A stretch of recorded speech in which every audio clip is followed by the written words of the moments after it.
Hey everyone, we are here at SEMA 2022. We are here at the RacingJunk booth, and we have the pleasure of talking to McCaul of Borowski RacingJunk. Joel is a special guest for us, second year at SEMA with us, because this is our second year of giving away a custom Borowski race engine. We'll let you fill in all the details on it, but I first wanted to ask him a little bit about last year's giveaway, because you guys recently put it in the giveaway winner's vehicle. So well, we supplied it to him, and well, he's putting it in. Yes, you were going to, but you guys sort of, you let him come and see it at the dyno. It was great, yeah. And he was like, real guy, real car. He was a perfect winner because he was a master tech at Saturn, and he had a 2007 Trailblazer that he'd already modded for a Pro Charger. But he knew that the engine that came with the Trailblazer, if he cranked that Pro Charger up, it was going to be a bad day. So what happened is when he won, and actually it took him a little while to make, in his mind, like, did I really win? Yeah, you really won. His name is Randall out of Kearney, Missouri. But what he asked us to do was mod his engine from where it sits right here, essentially looking like this, to one that was suitable for running more boost with the Pro Charger and running it on E85. The E85 was real important because he had no room for an intercooler. And if you're running an alcohol-based fuel like E85 or methanol, the evaporative cooling is such that you don't need an intercooler, and actually putting one in, you'll lose power because it's an airflow restriction. So what we did for Randall on his engine was, first, he had an oil pan specifically for his Trailblazer, which he was going to put on. Okay. So, send it to us. Right, We'll right. take care of that. So we put on his oil pan, and then basically what we're doing is there are a number of changes going up through the engine. The first thing is that it's a different hone finish on the cylinder wall and different ring gap if it's for boost or not for boost. So we made that adjustment. It was a different cam, but that's not a problem. We have a lot of cams for boost, so just different cam, no big deal. And then the other changes up top, it requires for E85 to get the same horsepower, you need 1.3 times the fuel volume compared to gasoline. So you need bigger injectors for that, and if you're boosting it and you need more horsepower, well, you're going to need bigger injectors squared. So we gave him bigger injectors squared so that he could handle E85. It was also flex fuel. That capability was built in the EFI, and then he had a Holley high ram already installed.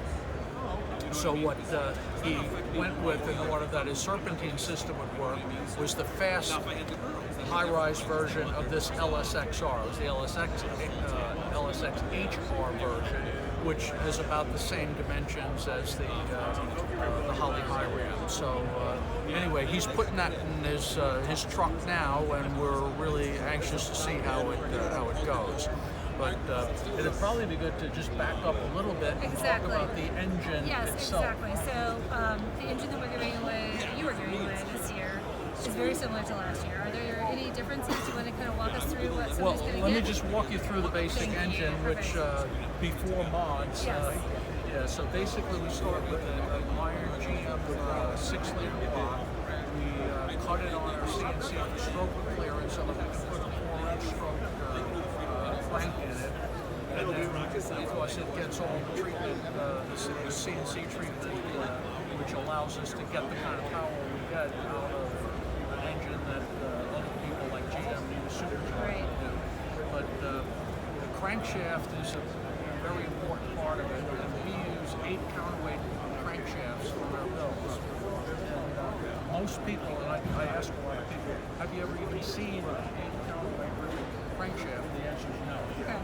Because the standard crankshaft for a V8 has 6 counterweights. They leave out the ones in the middle because, well, on a factory car they don't need it, frankly. Right. But as you get up to higher performance, the additional counterweights mean that the inner cylinders each have 2 counterweights going around for better harmonics. Okay. that means that the crank is not bending and flexing due to the harmonic vibration. And the other thing is having them there stiffens the crank about 25%. Okay. The net result is that because the crank is not flexing, you don't have to worry about either blowing out the mains or you know, breaking the connecting rods, and you don't get the uneven wear on the bearings, which you would normally see in an LS with big power. So net result is that the 8 counterweight crank is a huge upgrade, and they're in all our LS engines. You know, it's a forged rotating assembly. It's Cali's crank and rods, diamond pistons, and then we get up into the RHS heads. And these heads we get from the Edelbrock group, Comp, RHS, Fast, are all the same family. And what we do is we put these on our 5-axis CNC and do the CNC porting, and we also will touch up the combustion chambers so that we can basically push the limits on compression ratio and without worrying about bad things like knocking. Net result is that's another major improvement. So then we get up to the top end. We have the fast LSXRs, the standard intake, the 102 millimeter throttle body, and that compares to, like on a standard GM LS engine, you're going to be looking at a 76 millimeter intake. And the thing is, what you want is a lot of area for air to flow, and it doesn't go up linear like the 102 divided by 76. No, it's the square is how it goes up. So this is a huge increase. And then of course it's a hydraulic roller cam in order to basically take advantage of everything that we're doing, and we work very closely with Comp to make sure we always have the best. And frankly, we're always tweaking the cam a little bit, you know, to see if there's any way we can get a little bit more out of it. So yeah, and this engine also comes with a fast Sportsman EFI system. You can see the fast coils that are on this particular engine. So this is a great piece, 700 horsepower, and it's a daily driver. It's a grocery getter, but you can have fun with it too. Yeah, exactly. There's no reason that going to get your groceries can't be a little bit of an adventure, right? Why not? Yeah, it depends who's driving. Probably. Fair enough. I've been in the car with you, and they're going to be a fun adventure. Yep. So anyway, we don't know who the lucky winner is. No, you've got about a year to join. Well, a little bit more than. Less than a year. Less than a year. I know, it's November. Yeah, I know how that happens. We're at SEMA. We'll have another engine. I think end of July. Please do not quote me on that, but I think it was last year. It was end of July. Last year was end of July after the Good Guys show. Yeah. So we'll definitely let you know in the comments what the actual end date for entering. But if you're at SEMA, come check it out. Come enter the contest. If you're not, go to RacingJunk.com and enter to win. Don't forget PRI. Of course, yeah. Come see it for real at PRI as well. Yeah, and we'll both be there.